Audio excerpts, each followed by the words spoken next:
Good morning po mga kabakal. Bali pa 3 days na po yung aking anak.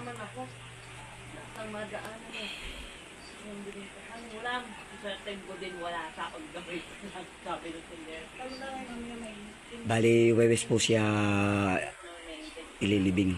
Wewes po na alas 2. Ayan po. Hindi po tayo makapag-content ngayon at ngayon lang po ulit ako ng content. Napakasait po sa isang ama ang mawalan po ng anak dahil na sa mga ewan ko po ba mga ano po yan, parang may bumuli po sa aking anak.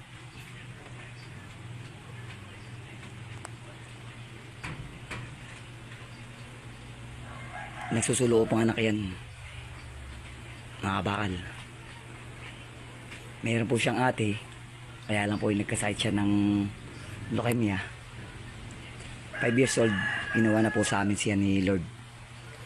Sa pangalawang pagkakataon po, yan, siya mismo po ang kumuha ng sarili.